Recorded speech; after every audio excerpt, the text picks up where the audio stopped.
these joints exist in slightly movable forms in what are called syndesmotic or syndesmosis joints between the tibia, fibula, and the radius ulna. Syndesmosis. Nerves are named for these. Syndesmosis joints run through these unions between the tibia, fibula, radius ulna. Okay? So there's only one bone up here, but there's two down here. And there's only one bone up here, but there's two down there. And as it turns out, they are actually held together. The bones of your brachium and crura, the bones distal to your elbow, cubital fossa, and distal to your knee, are held together by dense fibrous connective tissues. And those tissues actually help to form compartments. They form pathways for blood vessels and nerves. They're really important. But today you're learning that they are called syndesmotic joints. They are held together by fibrous connective tissues. And finally, gomphosis, which I mentioned briefly when talking about Sharpie's fibers before. Gomphosis are dentoalveolar joints. It is considered a joint where your tooth sits in the maxilla or mandible, a dentoalveolar joint. All right? Now, the details of these are not going to come. I've said all I'm going to say about sutural joints, and I'm not going to say anything more about the details of the nerves and blood vessels in the syndesmotic joints between these interosseous membranes between the bones of the arms and legs. This guy will come up again in the spring. And I'm going to say, I'm recalling that there are three kinds of joints. And you're going to say, fibrous, cartilaginous, and synovial. And I'm thinking to myself from the fall that the joints between the teeth and the bones are actually dentoalveolar. They're actually gomphosis joints, and there is fibrous connective tissue holding these things in place. Let's look at that and name them. Let's name these things, the dentoalveolar ligaments, etc., and the cementum and the dentin, and the stuff that holds that joint in place. It's not supposed to move. All right, once it's formed in the adult. All right, the second kind are the cartilaginous joints, and you've seen some of these already. We've talked about today. I showed you a fibrocartilaginous union in a synovial joint. As it turns out, there are places in your body where the fibrocartilage is between two bones and there's no joint cavity. It just sits between the bones. Can you think of a place where you've seen that? Yeah, between the vertebral bones. Now, I didn't show you the other one, but there's another important one in the human body. Does anybody know where it is? Where two bones join together. I mentioned it when I showed you fibrocartilage, just very briefly. I didn't show you a picture, but I mentioned it. Between the two pubic bones. So where they join anteriorly is a piece of fibrocartilage there. These are called cartilaginous joints. Now, they're not very movable, right? They don't slide around. So we say they're slightly movable as symphysis joints. And in other places, they're immovable. So the immovable joints tend to be made of hyaline cartilage. And we call these the synchondrosis joints and the costal cartilaginous joints. So don't get confused between a syndesmosis and a synchondrosis. How are you going to remember that? Chondrocytes make cartilage. Yes? So a synchondrosis is a cartilaginous joint. Now this suggests that there are immovable synchondrosis in your epiphyseal plates. Now tell me what you know about an epiphyseal plate. Is an epiphyseal plate in my body hyaline cartilage? In my body, are my epiphyseal plates hyaline cartilage? Where is the epiphyseal plate, young people? What is another name for the epiphyseal plate? As the bone is developing, there's a primary ossification center, and the bone starts working its way out, right? And then just a little while later, there's a secondary ossification center, and the bone works its way down. And between the two, at the epiphysis, is a piece of hyaline cartilage, which is what the fetal bone was, right? And so the game is on. Growth hormone, thyroid hormones, estrogen and progesterone and testosterone are all feeding the cartilage and the bone cells. And the growth is on through puberty, right? And then what happens? The bone from the primary ossification center catches the cartilage. And is there any cartilage remaining? There, you're right, on the ends. But in the plate, there's nothing left in the plate except bone, right? And so really, when you say it's immovable, I'm pointing this out because it helps people remember. When you say it's immovable as an epiphyseal plate, what you're saying is it's really not cartilage anymore. You see the problem with the description here? So yes, it is an immovable joint in the teenager. But in my body, I do not have a hyaline cartilage epiphyseal plate. This is bone development stuff. All right, and then the last one, we're going to see this one today. I'm going to talk about the pectoralis major if I can get there. The costal cartilages are the unions between the ribs and the sternum. Now this is an important little piece of information here to help me teach ribs, which we've not talked a lot about, but I've mentioned it. The cartilaginous unions between the ribs and the sternum are hyaline cartilage. And I always use this at the beginning of the semester when I'm teaching cartilage types. And I tell the students, if you're going to do some procedure on the heart, you don't cut through the cartilage because cartilage is poorly vascularized, it doesn't heal well. Instead, you take a saw and you cut through the middle of the sternum to open up the thoracic, the mediastinum, to get to the heart, right? Okay, so as part of that, I like to give a little bit more anatomy. As it turns out, everyone has 12 pairs of ribs. Most people have 12 pairs of ribs. There are exceptions to this, but the vast majority of the human population have 12 pairs of ribs. And they're split normally into the true ribs and the false ribs. Now, as it turns out, the true ribs are called true because they have a direct connection, a hyaline cartilaginous connection to the sternum. So hyaline cartilage, costal cartilage connection to the sternum for the first 7. Rib to sternum, rib to sternum, rib to sternum. If you now go to the 8th rib and you work your way toward the sternum, you can in fact get there. But the costal cartilage of the 8th rib actually connects to the costal cartilage of the 7th. And the costal cartilage of the 9th rib connects to the costal cartilage of the 8th. And the costal cartilage of the 10th rib connects to the costal cartilage of the 9th. Did y'all follow that? The next 3 are called false ribs because their costal cartilages do not connect directly to the sternum. They are fused to the cartilage above them.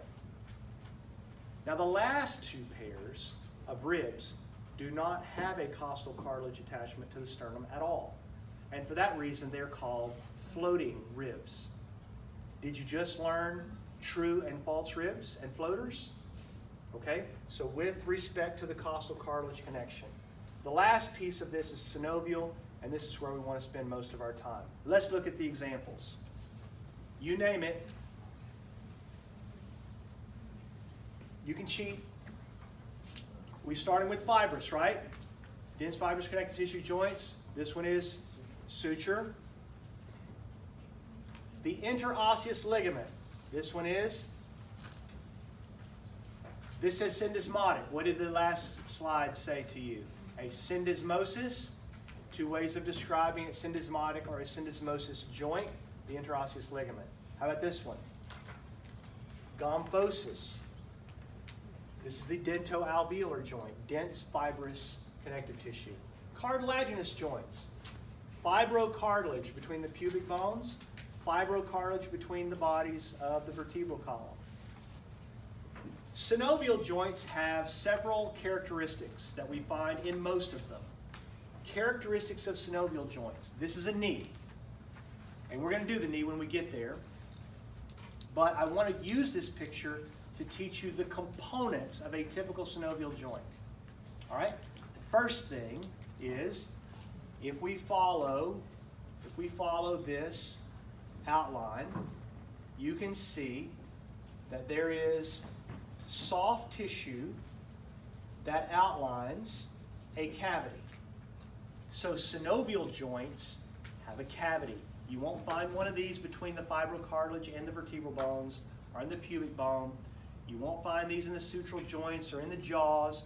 There's a cavity here that is enclosed, and it has fluid in it. And the fluid in this cavity, the cavity we call a synovial cavity. Synovial joints have a synovial cavity, and they have fluid in them. And the fluid in that cavity is secreted into that cavity by way of the vascular supply to the lining. And that lining is called the synovial membrane. So there's an epithelial and connective tissue lining of each of these synovial cavities. And within that connective tissue that forms the synovial membranes are blood vessels that secrete fluid into the cavity. So you're supposed to have some fluid in here for lubrication. Now, if you damage a ligament, a tendon, or something in the synovial joint, or if you have, let's say you have rheumatoid arthritis that has been damaging the connections between the bones and causing deterioration, then any clinician worth their weight can stick a needle into one of these synovial cavities, like this one in the knee, and pull the fluid out and do an analysis on the fluid and make some kind of diagnostic conclusion about what's going on in the joint. One of the most simple diagnostic things is if you see blood cells in the joint. So if there's not been an athletic injury, then you know that there's deterioration of the bony ends in that synovial joint. If there's blood in there, you've damaged the synovial membranes. Okay, there's fluid, there's a cavity, there's synovial membranes. In addition to those pieces, synovial joints have bursa associated with them. Now that doesn't surprise you. There are a few shown here associated with the knee. There's at least 12 named bursa associated with the knee. I showed you 4 associated with the shoulder.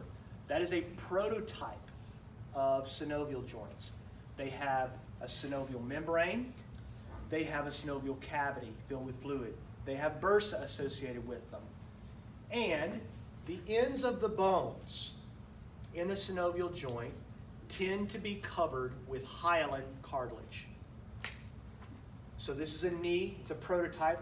The shoulder is a little different because you got a fibrocartilage pad in there. But this one would work there also because you got 2 fibrocartilage pads in here. The ends of the bones tend to articulate with each other by way of articular or hyaline cartilage. So these are the parts of a synovial joint.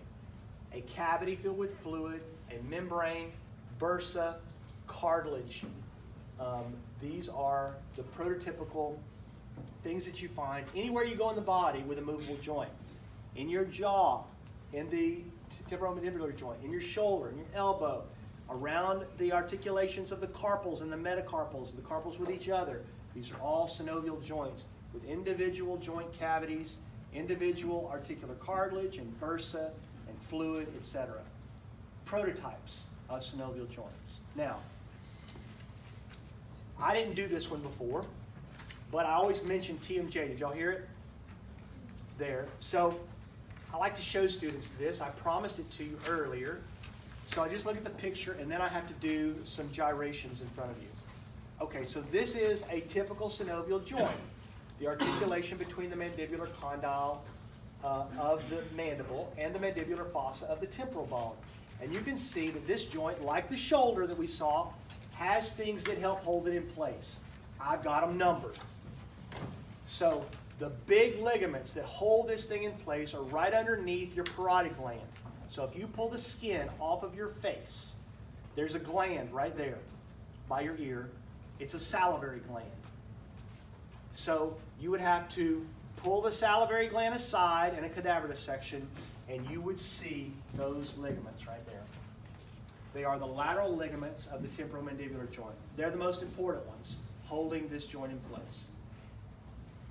Now, the second one, you can see here, it's a bit less important. It's called the stylomandibular, and the third spheno. Now, these two are attached to other pieces.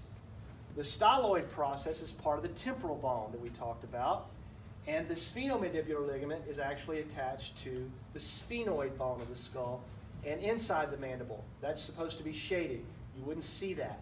It's on the other side. It's on the medial aspect of the mandible, holding it in place. Now, if I pull that off, if I cut the lateral ligament off and open the joint capsule, inside you would see that the joint itself has articular cartilage, joint cavities, synovial membranes, synovial fluid, the typical things that you expect to see.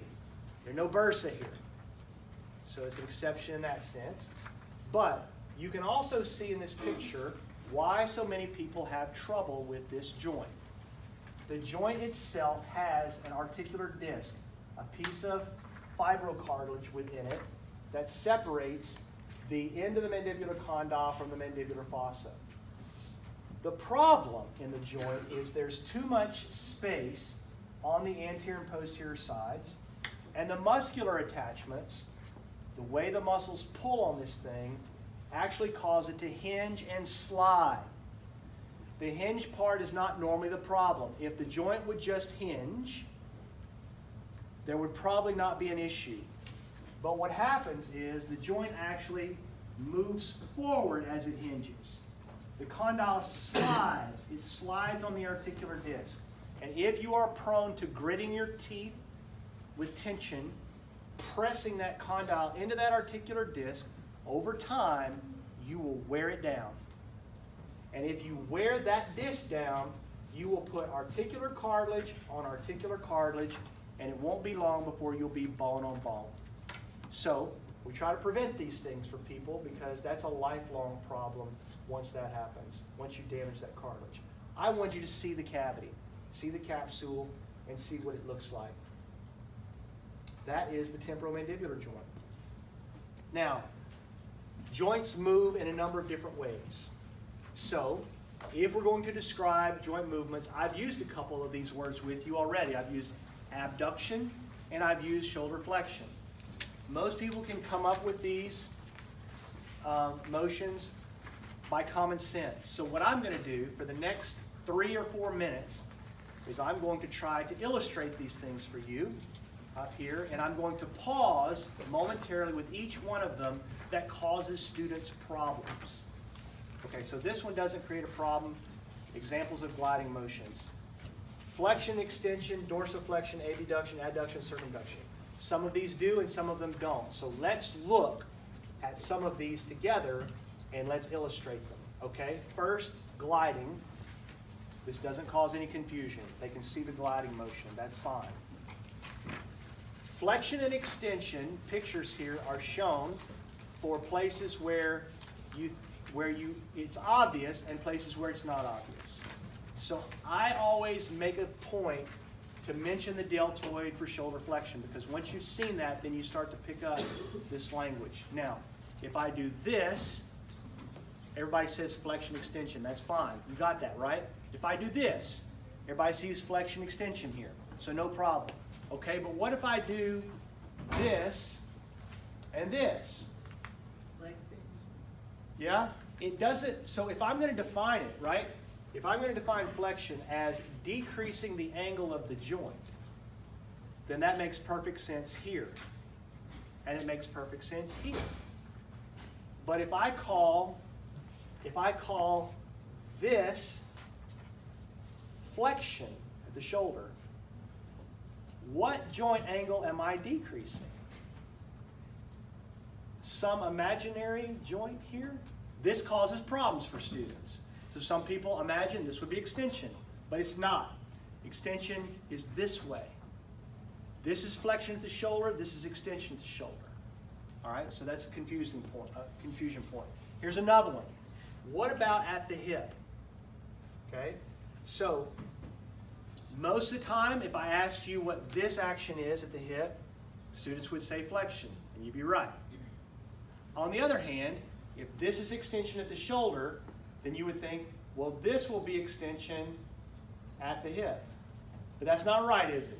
Yeah, so in anatomical terms, the upright position, I am currently standing in reference to my hip in the extended position. If I move, if I angle posteriorly, I am now in the hyperextended position at the hip. Things that cause confusion. Same thing with the head. I get it. Flexion, extension. Is that right? That's not right. Flexion. I am now in the extended position with my head. To move it this way is to say I am hyperextending. Exactly. Okay. So normally students think hyperextension is not good. Why is that? If I hyperextend my knee, I will normally tear the anterior cruciate ligament. That's what normally happens. If I hyperextend at the elbow, I will tear multiple pieces of the annular ligaments in my elbow. And you probably break the olecranon in the process. So hyperextension we normally think of as bad. But at the hip and the head, it's normal. Okay? This one gets kids, all right? This flexion thing at the feet. So if I take my wrist and I do this, then you say flexion, right? And if I take my wrist and I do that, you say extension, right? You're right. Okay, let's do the foot. So I take my foot this way and I do this way. And you say flexion. Okay. How about that way? Extension. Okay. That's what I would do. In fact, that's the way the muscles are named. So when we get to the leg muscles, I'm going to point this out again. Okay, can the anatomists please make up their minds? Okay, so this is actually called dorsiflexion, the thing that you would call flexion. And the thing that you would call extension is not extension at the foot, at the ankle. It's called plantar flexion. All right. Abduction and adduction and circumduction. What's the difference here? Okay, so you got the AB and adduction, right? Because we did it with the deltoid, right? Abduction, deltoid. If I add the limb, add the extremity to the mass, I adduct. So, what is this? Abduction. What is this? Adduction. Abduction, adduction. Abduction, adduction. All right? Oh, circumduction. What's the difference then between circumduction and supination and pronation? So I have those here on the hands, right? We did this when I did the anatomical position. This is to supinate, anatomical position, supinate. This is to pronate. Supinate, pronate. Supinate, pronate. How is this not circumduction? Supinate. How would circumduction look different? Yeah. Okay, so circumduction is to create a cone. A point with a wide piece. Circumduction, yes? I'm creating a cone. This is the point, and I'm making a cone. Circumduction that way. All right, I think I got them all. Rotation is never a problem. Inversion, eversion is never a problem. Retraction, protraction is not a problem. Okay, so next time together, remember before you come to class to take your quiz, it's going to be a big one. So major bonus opportunities coming the next 2 days.